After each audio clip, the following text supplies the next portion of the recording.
जय जगन्नाथ बंधुगण आज आम जानिबा 29 फेब्रुआरी 2024 गुरुवार दिन द्वादश राशि राशिफल विषय एही दैनिक राशिफल चंद्रको गोचर गणना को नहीं आधारित एवं चंद्रको गोचर गणना आम जीवन में बहुत प्रभाव पकई थाए। तो आसंतु सर्वप्रथमे जानिबा आजिर तिथि और राशि नक्षत्र विषय। आज होची 29 फेब्रुआरी 2024 गुरुवार फाल्गुन कृष्ण पक्ष पंचमी अहोरात्र। आज चित्रा नक्षत्र दिवा 10 घंटा 22 मिनिट गते स्वाति नक्षत्र। आज तुला चंद्र अहोरात्र। आजिर सांवत्सरिक श्राद्ध पंचमीर एकधिष्ट पार्वण। आजिर शुभ बेला प्रातः 6 घंटा 15 मिनिट रु दिवा 7 घंटा 49 मिनिट पर्यंत।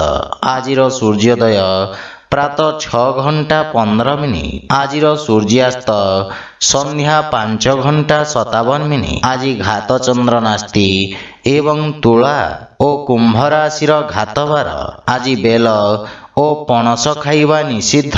तो बंधुगण आसंतु जानिबा आजिर राशिफल विषय। ता पूर्वरु आम चैनल को जो मैंने नुआ करी आछंती तले थिवा लाल रंगर सब्सक्राइब बटन को दबाई आम चैनल को सब्सक्राइब करंतो ओ पाखरे थिवा घंटी बटन को दबाई ऑल रे सिलेक्ट करंतो काहेकि ना आमे अपलोड करिथवा प्रत्येक वीडियो रो नोटिफिकेशन आपण सर्वप्रथमे पाई परिबे। तो प्रथमे जानिबा मेष राशि विषय। आपणक सप्तम भाव रे चंद्रदेवंको गोचर आपणको सहयोगींक द्वारा लाभ प्रदान करिबा। वाणिज्य व्यवसाय रे नूतन संपर्क प्रतिष्ठा हेबा जहा पारस्परिक लाभदायक सहभागिता रे परिणत हेबा। एही समय आपणक पई अत्यंत शुभ अटे एवं भाग्य आपणक सपक्ष रे रहिछि। पारिवारिक जीवन रे जीवन साथी पूर्ण समर्थन मिलिबा। संतान पक्षरु सुखद समाचार प्राप्ति हेबा। कर्म क्षेत्र रे जीवन साथी परामर्श सहायक सिद्ध हेबा एवं पति पत्नी संपर्क रे प्रगाढ़ता आसीबा। भाई और बंधु मानकर समग्र संगठन आपणक मन को खुशी एवं आत्मविश्वास रे परिपूर्ण करिबा। विवाह योग्य व्यक्ति किछि भल प्रस्ताव आसी पारे। प्रेम जीवन रे मधुरता रहिबा एवं आर्थिक लाभ रे धीरे धीरे वृद्धि घटिबा एवं दीर्घकालीन योजना गुड़िकरू लाभ मिलिबा। योजनाबद्ध उपाय रे करा जाइथवा समस्त कार्य सर्वोत्तम सफलता हासिल करिबा एवं आपणक सामाजिक क्षेत्रर विकास हेबा। नूतन कार्यर रूपरेखा प्रस्तुत करिबे एवं आपण स्वास्थ्य संबंधित समस्यारू मुक्ति पाइबे। मानसिक सुख एवं शांति अनुभव करिबे। आज आपण ओं श्री महालक्ष्मी नमः मंत्र जप करंतो शुभ फल पाइबे। वृष राशि आपणक राशि स्थान रु षष्ठ भाव रे चंद्रदेवंको गोचर आपणक खर्च रे वृद्धि करिबा। आपण निज बुद्धि एवं कौशल बल रे निज समस्त लक्ष्य को हासिल करिबारे सक्षम हेबे। आपणक किछि गुप्त शत्रु आपणक भावमूर्ति को नष्ट करने को प्रयास करिबे। आपण नूतन लोकंक सहित साक्षात करिबे। क्यारियर रे उत्तम उन्नतिर जोग रहिछि एवं नूतन कार्य करने को चेष्टा करिबे। कार्य क्षेत्र रे स्थिति रे सुधार आसीबा एवं सहकर्मी परामर्श रु आपण उपकृत हेबे। मातुल घर पक्षरु पूर्ण सहयोग मार्गदर्शन प्राप्ति हेबा। पारिवारिक कलहरु आपण दूरे रुहंतो तथा परिवार सदस्यंक स्वास्थ्य अवस्थार जत्न नियंतो। प्रेम जीवन रे बाणीर कठोरता हेतु संपर्क रे फाट सृष्टि होई पारे। सेथिपई अनावश्यक वाद विवाद ओ जुक्ति तर्करु आपण दूरे रुहंतो। जदि आपण व्यावसायिक ऋण पई चेष्टा करुछंती ताहेले जणे परिचित व्यक्तिंक सहाय्य पाइबार संभावना रहिछि। गंठी पीड़ा जंत्रणा भोगुथिबा रोगी माने उपकृत हेबे। आज आपण वृद्ध लोकंको सहाय्य करंतो शुभ फल पाइबे। मिथुन राशि आज आपणक पंचम भाव रे चंद्रदेवंको गोचर आपणक कार्य क्षेत्र रे जणे परिचित व्यक्तिंक माध्यम रे लाभर स्थिति प्रदान करिबा। छात्र छात्री माने सेमानंकर समयर संपूर्ण उपयोग करिबारे सक्षम हेबे एवं एही समय मध्यरे नूतन ज्ञान ଏବଂ ଅଭିଜ୍ଞତା ହାସଲ କରିବେ। ପାରିବାରିକ ଜୀବନରେ ସନ୍ତାନଙ୍କ ଉନ୍ନତିରେ ଆପଣ ବିଶେଷ ଆନନ୍ଦ ପ୍ରାପ୍ତ କରିବେ ଏବଂ ସନ୍ତାନ ଆପଣଙ୍କ ଆଜ୍ଞାକାରୀ ହେବେ। ଭାଇ ଓ ଭଉଣୀମାନଙ୍କ ସହଯୋଗରେ ଆପଣଙ୍କର ସମସ୍ତ କାର୍ଯ୍ୟ ସଫଳତାର ସହିତ ସମ୍ପନ୍ନ ହେବ।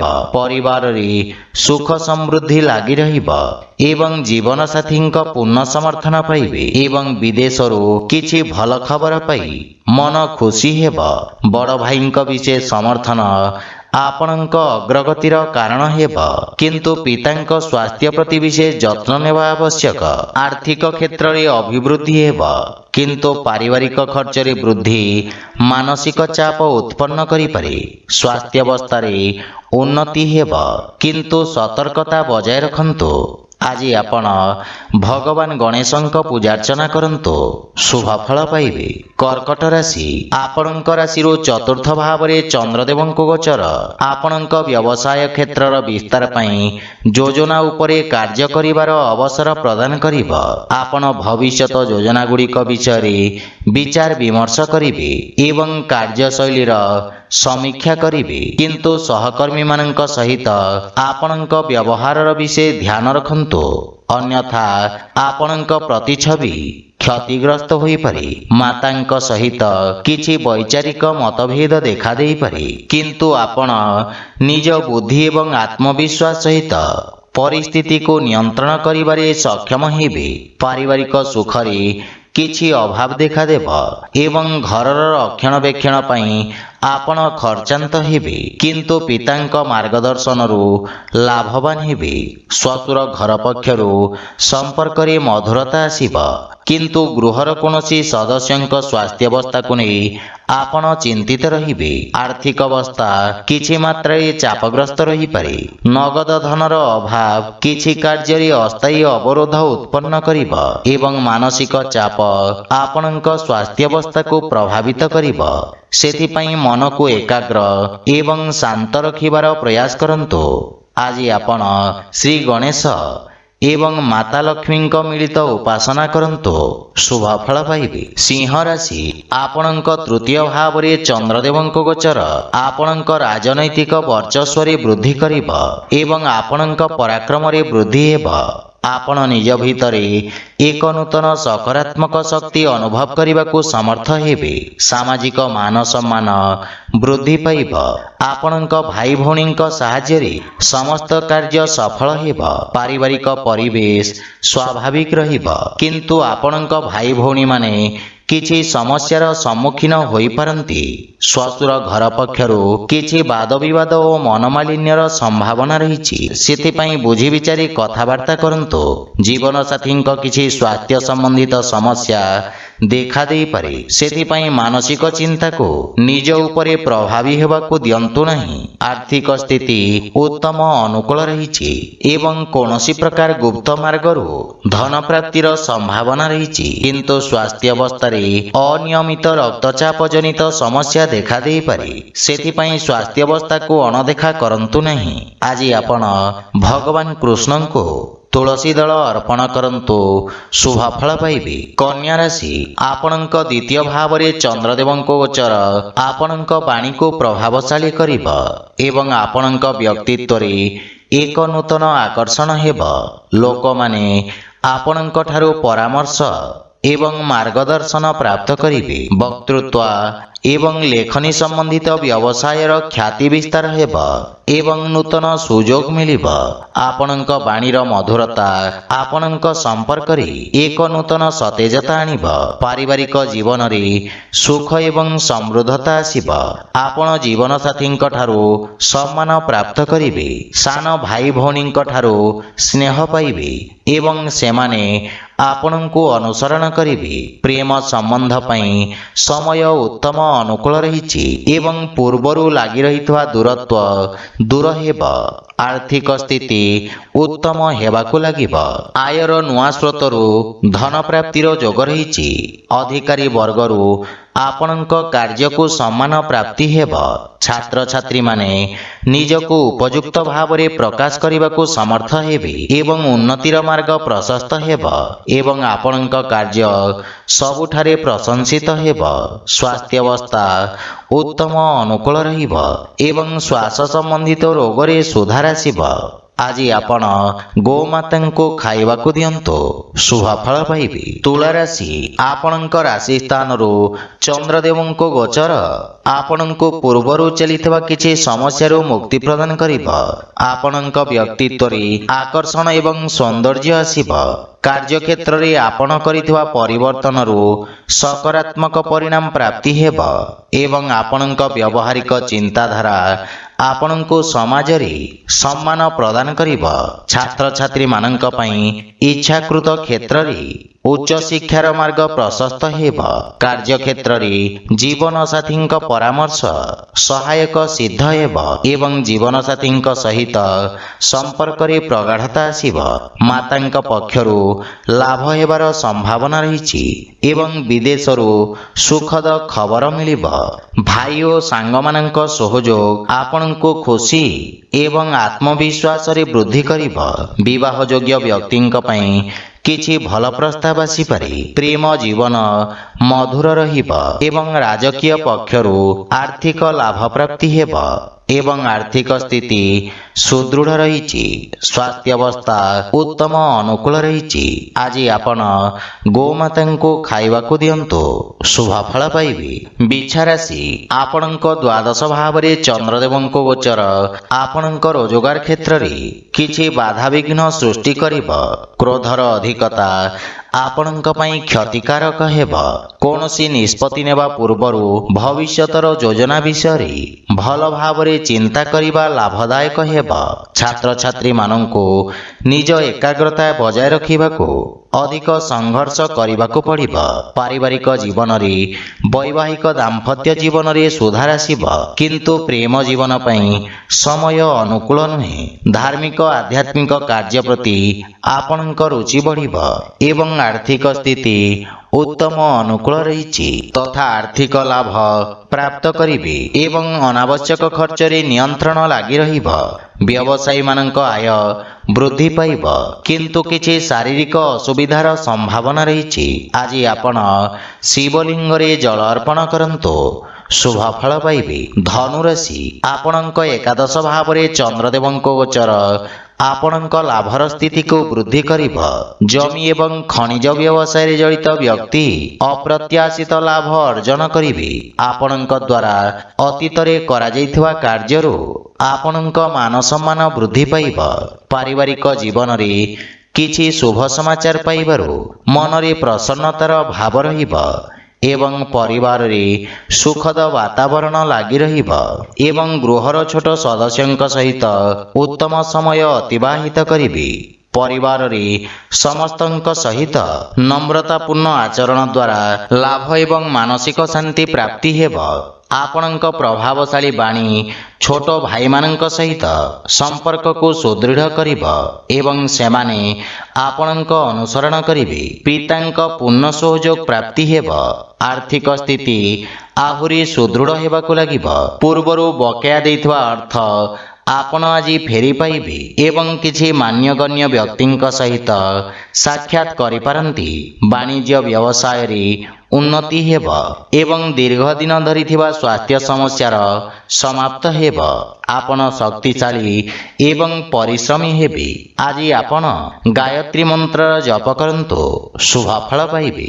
ମକର ରାଶି, ଆଜି କାର୍ଯ୍ୟକ୍ଷେତ୍ରରେ ନୂତନ ଯୋଜନା ଦ୍ୱାରା ଅଗ୍ରଗତି ହେବ। ବ୍ୟବସାୟୀମାନେ ନୂତନ ରୋଜଗାର ଏବଂ ଉନ୍ନତ ନିଯୁକ୍ତିର ସୁଯୋଗ ପାଇବେ। ଉଚ୍ଚ ଅଧିକାରୀଙ୍କ ସମ୍ପୂର୍ଣ୍ଣ ସହଯୋଗ ମିଳିବ। ରାଜକୀୟ ପକ୍ଷରେ ଜଡ଼ିତ ଲୋକମାନେ ଆର୍ଥିକ ଦୃଷ୍ଟିରୁ ଉପକୃତ ହେବେ। ନୂତନ ବ୍ୟବସାୟ ଆରମ୍ଭ କରିବା ପାଇଁ ଦିନଟି ଉତ୍ତମ ଅନୁକୂଳ ରହିଛି ଏବଂ ଲାଭର ସ୍ଥିତି ଉତ୍ତମ ରହିଛି। ଆପଣଙ୍କ ନୂତନ ଚିନ୍ତାଧାରା ଏବଂ କ୍ରାନ୍ତିକାରୀ ଭାବନା ଆପଣଙ୍କ କାର୍ଯ୍ୟକ୍ଷେତ୍ରରେ ଉତ୍ତମ ପରିଣାମ ପ୍ରଦାନ କରିବ। ପାରିବାରିକ ଜୀବନରେ ପିତାଙ୍କ ସହିତ ସମ୍ପର୍କ ସୁଦୃଢ଼ ହେବ ଏବଂ ପରିବାରରେ ଏକ ମନୋରମ ପରିବେଶ ରହିବ। ସନ୍ତାନ ଆପଣଙ୍କ ମାର୍ଗଦର୍ଶନର ଅନୁସରଣ କରିବେ ଏବଂ ଆପଣ ଜୀବନସାଥୀଙ୍କ ଭାବନାକୁ ସମ୍ମାନ କରିବେ। ପରସ୍ପର ପ୍ରତି ପ୍ରେମ ଭାବ ବୃଦ୍ଧି ପାଇବ। ନୂତନ ଆୟର ଉତ୍ସ ସୃଷ୍ଟି ହେବ ଏବଂ ଆର୍ଥିକ ସ୍ଥିତି ସୁଦୃଢ଼ ହେବାକୁ ଲାଗିବ। ସ୍ୱାସ୍ଥ୍ୟାବସ୍ଥା ଉତ୍ତମ ଅନୁକୂଳ ରହିଛି, କିନ୍ତୁ ଶ୍ୱାସ ସମ୍ବନ୍ଧିତ ରୋଗୀ ସାବଧାନ ରହିବା ଉଚିତ। ଆଜି ଆପଣ ହନୁମାନ ଚାଳିଶାର ପାଠ କରନ୍ତୁ, ଶୁଭ ଫଳ ପାଇବେ। କୁମ୍ଭ ରାଶି, ଚନ୍ଦ୍ରଦେବଙ୍କ ନବମ ଭାବରେ ଗୋଚର ଆପଣଙ୍କ ପାଇଁ ଭାଗ୍ୟବର୍ଦ୍ଧକ ରହିବ। ପୂର୍ବରୁ କରାଯାଇଥିବା ନିବେଶରୁ ଆପଣ ଲାଭବାନ ହେବେ ଏବଂ ବ୍ୟବସାୟରେ ସ୍ଥାୟିତ୍ୱ ଆସିବ। ରୋଜଗାର କ୍ଷେତ୍ରରେ ଆସୁଥିବା ସମସ୍ୟାର ସମାଧାନ ହେବ। ପାରିବାରିକ ଜୀବନରେ ପିତାଙ୍କ ସ୍ନେହ ଏବଂ ଆଶୀର୍ବାଦ ପ୍ରାପ୍ତି ହେବ, କିନ୍ତୁ ଶ୍ୱଶୁର ଘର ପକ୍ଷରୁ ସମ୍ପର୍କରେ କିଛି ତିକ୍ତତାର ସମ୍ଭାବନା ରହିଛି। ଜୀବନସାଥୀଙ୍କ ସହଯୋଗ ଲାଗି ରହିବ, କିନ୍ତୁ ତାଙ୍କ ସ୍ୱାସ୍ଥ୍ୟାବସ୍ଥାର ବିଷୟ ଧ୍ୟାନ ରଖନ୍ତୁ। ପରିବାରର ଛୋଟ ସଦସ୍ୟଙ୍କ ସହିତ ଉତ୍ତମ ସମୟ ଅତିବାହିତ କରିବେ ଏବଂ ମାନସିକ ଶାନ୍ତି ପାଇବେ, କିନ୍ତୁ ପ୍ରେମ ସମ୍ପର୍କରେ ସାବଧାନ ରୁହନ୍ତୁ। ଆପଣଙ୍କ କ୍ରୋଧ ସମ୍ପର୍କକୁ ଖରାପ କରିପାରେ। ଆର୍ଥିକ ସ୍ଥିତି କ୍ଷେତ୍ରରେ ଆକସ୍ମିକ ଧନଲାଭର ଯୋଗ ରହିଛି। ନୂତନ ଆୟର ଉତ୍ସରୁ ଧନଲାଭର ସମ୍ଭାବନା ରହିଛି। ଆପଣ ଆଜି ଅଜଣା ବ୍ୟକ୍ତିଙ୍କ ଠାରୁ ସାହାଯ୍ୟ ପାଇପାରନ୍ତି।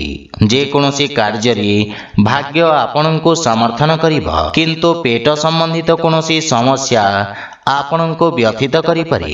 ଜୀବାଣୁଜନିତ ରୋଗରୁ ସାବଧାନ ରୁହନ୍ତୁ। ଆଜି ଆପଣ ବଜରଙ୍ଗ ବାଣ ପାଠ କରନ୍ତୁ, ଶୁଭ ଫଳ ପାଇବେ। ମୀନ ରାଶି, ଚନ୍ଦ୍ରଦେବ ଆଜି ଆପଣଙ୍କ ରାଶି ସ୍ଥାନରୁ ଅଷ୍ଟମ ଭାବରେ ଗୋଚର କରିବେ। ସେଥିପାଇଁ ଆପଣଙ୍କୁ କିଛି ଆକସ୍ମିକ ସମସ୍ୟାର ସାମ୍ନା କରିବାକୁ ପଡ଼ିପାରେ।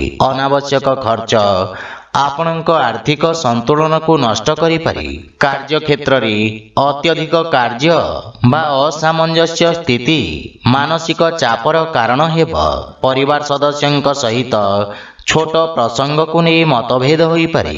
ଦୈନିକ କାର୍ଯ୍ୟରେ ବ୍ୟବଧାନ ଉତ୍ପନ୍ନ ହେବ ଏବଂ ଭାଇ ଭଉଣୀଙ୍କ ସମ୍ପର୍କରେ ତିକ୍ତତା ଆସିବାର ସମ୍ଭାବନା ରହିଛି, କିନ୍ତୁ ମାତାଙ୍କ ସ୍ୱାସ୍ଥ୍ୟ ପ୍ରତି ବିଶେଷ ଧ୍ୟାନ ରଖନ୍ତୁ। ପ୍ରେମ ଜୀବନରେ ପରସ୍ପରର ଭାବନାକୁ ସମ୍ମାନ ଦେଇ ସମ୍ପର୍କ ସୁଦୃଢ଼ ହେବ।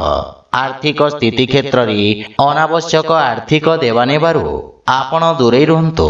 କୌଣସି ପ୍ରକାର ନିବେଶ କିମ୍ବା ଖର୍ଚ୍ଚ କରିବା ପୂର୍ବରୁ ସମସ୍ତ ଡକୁମେଣ୍ଟକୁ ଭଲ ଭାବରେ ଯାଞ୍ଚ କରନ୍ତୁ। କୌଣସି ବିଶ୍ୱସ୍ତ ବ୍ୟକ୍ତିଙ୍କ ସମର୍ଥନ ଆପଣଙ୍କ ପାଇଁ ସହାୟକ ହେବ। ବିଦ୍ୟାର୍ଥୀମାନଙ୍କୁ ନିଜ ଲକ୍ଷ୍ୟ ହାସଲ କରିବାକୁ ଅଧିକ ସଂଘର୍ଷ କରିବାକୁ ପଡ଼ିବ। ରୋଗ, ବିଷ ଏବଂ ଶତ୍ରୁମାନଙ୍କ ଠାରୁ ଆପଣ ସାବଧାନ ରୁହନ୍ତୁ ଏବଂ ସ୍ୱାସ୍ଥ୍ୟ ପ୍ରତି ବିଶେଷ ଧ୍ୟାନ ଦିଅନ୍ତୁ। ଆଜି ଆପଣ ଗୋମାତାଙ୍କୁ ଖାଇବାକୁ ଦିଅନ୍ତୁ, ଶୁଭ ଫଳ ପାଇବେ। ତ ବନ୍ଧୁଗଣ, ଏହା ଥିଲା ଆଜିର ରାଶିଫଳ ବିଷୟରେ। ଯଦି ଭିଡ଼ିଓଟି ଆପଣମାନଙ୍କୁ ଭଲ ଲାଗିଥାଏ, ଲାଇକ୍, ସେୟାର ଓ କମେଣ୍ଟ କରି ଜଣାନ୍ତୁ ଏବଂ ଆମ ଚ୍ୟାନେଲକୁ ସବସ୍କ୍ରାଇବ୍ କରନ୍ତୁ। ଜୟ ଜଗନ୍ନାଥ।